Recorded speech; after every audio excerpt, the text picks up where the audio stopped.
A year ago, we installed a solar and battery setup inside this house. And they just reported a £4 bill for the entire month.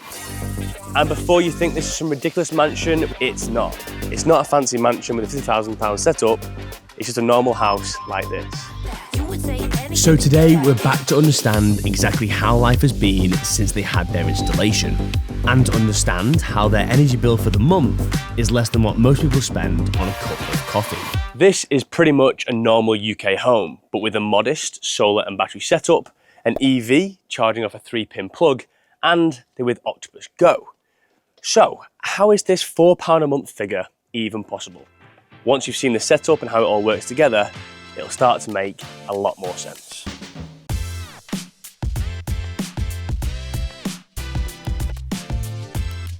Hey Aidan, thanks for letting us come around. What made you get solar then?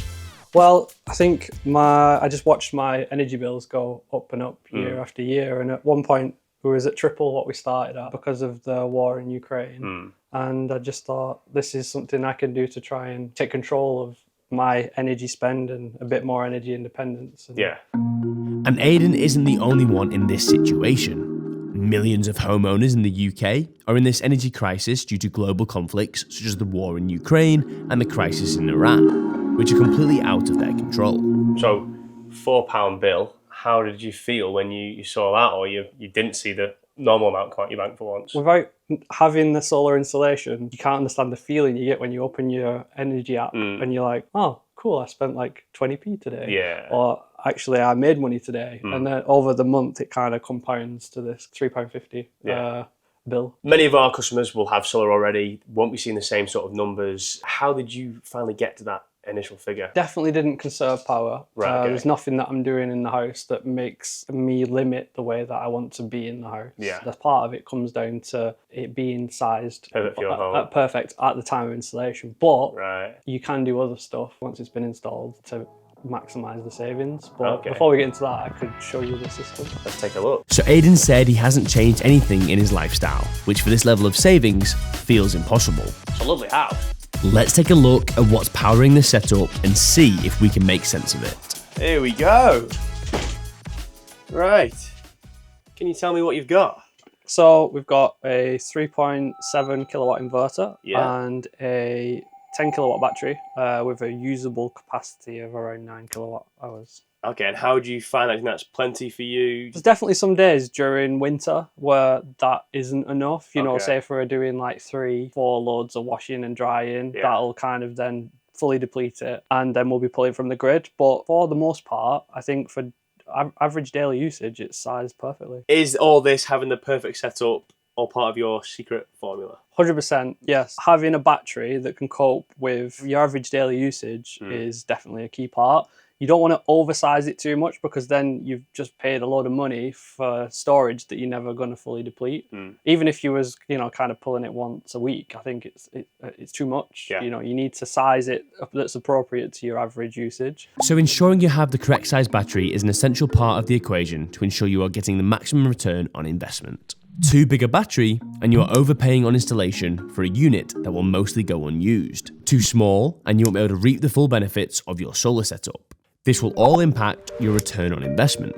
Bit of a side note, having this inside your garage, any issues you've found, or do you kind of like it being a bit out of the way, not taking up too much space in here? Yeah, from kind of, I guess, a safety point of view, it's quite far away from the house if there was ever a catastrophe, which I think are rare. But it's also kind of insulated a little bit from the extreme weather. But to be honest, this battery does have a heater built in. So if it does get too cold in the garage, which maybe we had like 1 or 2 days over winter, then it does have a warming function that helps with heating the battery so that it's more usable. It still operates, yeah. Excellent. I've not seen Fox in a while. What made you pick Fox over, Duracell, the Dura 16s come out, the Tesla Powerwall? Why Fox? Well, this was a year ago, so I've had the system a full 12 months now. And at the time, the EP11 was the best price per kilowatt that you could get. I think for anyone who's looking to install solar and battery, ultimately, unless you're kind of a bit of a brand snob and you want the brand name, you should be looking at what's the price per kilowatt. Yeah, best value for money. Yeah, exactly. Because basing it off that, then you're then going to get the best return on investment and the shortest payback window. The price per kilowatt hour is an essential factor to take into account when purchasing your system. It involves dividing the total system cost by the total kilowatt hours of energy the system is expected to produce over its lifespan. For Aiden's system, the price per kilowatt hour over its lifetime is roughly 7p. Any complications with the kit, maybe the app at all, anything you've seen? No, everything has worked really well. I thought there'd be more daily management, having to manage when to deploy battery and stuff like that. And it just does what it needs to do. I set some schedules for charging, and after that, it's kind of you set and forget, which is really good. It's something that you can benefit from on a daily basis without really having to think about it. This is one ingredient then. Let's go see the solar. Okay, let's go. That's the battery system. That is one part of the equation. Now let's see the solar. Tell me then, what have we got on the roof? Yeah, so we've got 9 panels in total. Yeah. So 9 450 watts. Yeah. So it comes to around 4 kilowatt array size. We've got 5 facing south. They're the kind of real big producers. Okay. And then we've got 4 on the north, which is unusual, to be honest. But I've specifically requested it because when you're installing solar, the cheapest component of everything is the solar panel. So while the scaffolding's up, while you've got the engineers, you're paying for the engineers, you might as well put the panels there. And even if they produce a little bit, they're going to increase your return on investment. And there's none of this like if one side's shadow and the other one, they both run fine separately. If the electrician's done it correctly, then they'll be on 2 different strings. They can produce at different rates and still contribute to the overall system. You get the best of both worlds. Yeah. I think a lot of the viewers will be wondering how you've got a 3.6 kilowatt inverter, 2 separate north and south facing strings, and you're still getting those cheap energy bills. So I think we should, if we can, pop back inside, have a look at the Octopus app to see how you're getting it so cheap. Yeah, of course. Let's go. Let's go. Before we check out the numbers and see exactly how this homeowner got their bill down to just £4 a month, did you know over 98% of people who watch our videos are not subscribed? If you enjoy our videos and would like to see more, then be sure to hit subscribe so you never miss a future video from iHeat. Now let's check out the numbers. This is the Octopus website. If you could show me your bills for this time last year, maybe. Let's work out your total usage and we can go from there. Yeah, sure. So let's go back to April 2025. Yeah. So £81. I was actually on Octopus Agile at the time. Some days you get really cheap electricity. Some days wasn't so cheap. It was all based on like the wholesale price. Yeah. Without looking at kind of what the weather was like, if it was really windy, then I was getting cheaper electricity. I was using 370 kilowatt hours back in April 2025, and that was the final month before I got solar. Okay, so before you got solar, you're paying £80 a month. Well, yeah, I mean, that's actually a good month. If we go back to December. Nearly double. Not so good, £140 almost. November, 130, and I think January, 130. Wow, so okay. I think I was happy with that before 100%. solar. Yeah. I was obviously trying to be clever back then with using agile tariffs that use wholesale market rates, but I did get bitten in winter. So that's your figure for before solar. Could you just go to your first full month of having solar? This is the first 4 months of having solar. So very cheap. Yeah, we've gone from £80 down to £27. At that point, I was just kind of allowing the battery to just be topped up by the solar. And then when there was no solar, the battery to run the house. But since then, I've kind of started to, I think it was maybe in July, I changed from, you can see it here. So towards the end of the month, I changed from Octopus Agile away from the wholesale energy prices and just went to Octopus Go, which is an EV tariff. Yeah. So with the EV tariff, it gives me 5 hours each night that I get a cheaper rate. In that window, I charge my car and I also charge the battery. And that is regardless of whether we're in the middle of winter or we're on the hottest day of the year. I always charge the battery. That allows me to export. So yeah, we can see here, I spent £40 and then exported £30. You've got a £9 month all the way back in August last year, let alone now. Yep. Wow. And then September started to drop off a bit. I think maybe we had a bit of a cloudier September than we could have had. But still great numbers. It's half your bill from back even in the peak of electricity prices. So that's December we were at 75, and if you remember back to the previous December, 140. So nearly half in your bill when there's 6 hours of daylight. Yeah. That's relying solely on the battery. So even without the solar, you can make really good savings if you just have a battery charging up on a cheaper rate and running the house instead of pulling from the grid at peak rate. Yeah. January, very similar. So I'd say for this house, at the current energy prices, the max bill is £75. March, 54, but we exported £12.50. Yeah, £42. And then the magic one, April, we used £35 and we exported £32. So wow.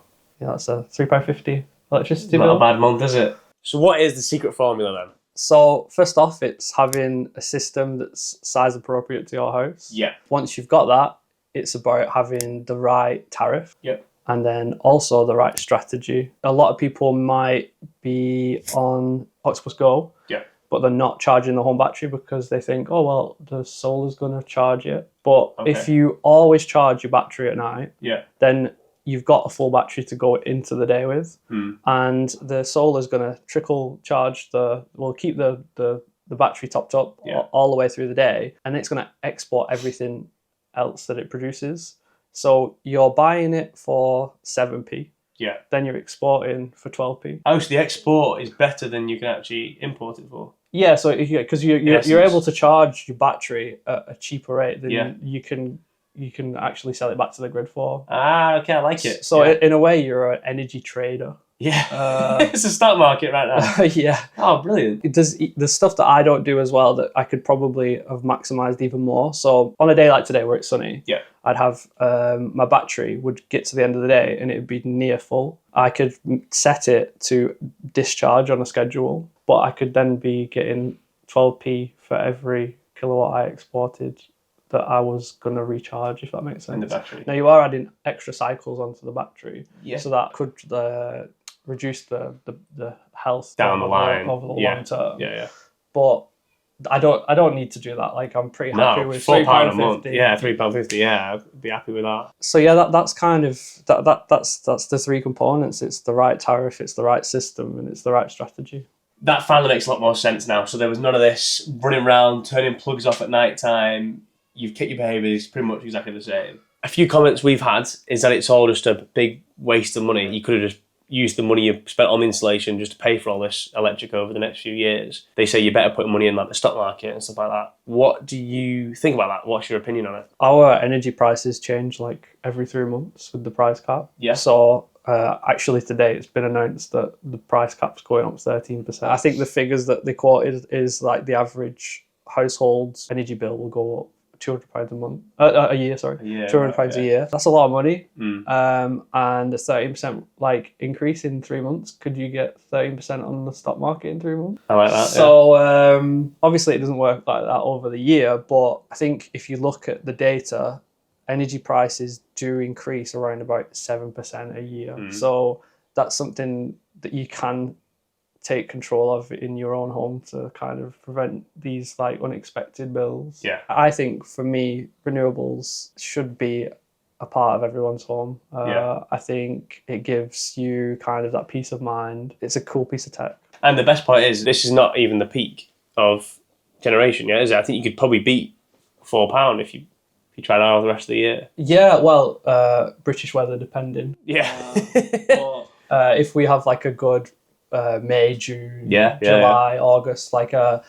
I wouldn't be surprised if one of the months this year we see that go negative. Made money. And I made money in a month. Yeah. So, after spending the day looking through Aidan's setup, the answer wasn't a giant solar array or some complicated energy hack. It was actually much simpler. A year ago, this homeowner was paying well over £100 a month for their electricity. But with the right size system, the right tariff, and the right strategy, this house is now running for just a few pounds. And that's probably the biggest surprise of all. Not that this homeowner managed a £3.50 electricity bill, but now with the right setup and strategy, it might not even be the lowest bill they see this year. Thanks for watching. This has been iHeat.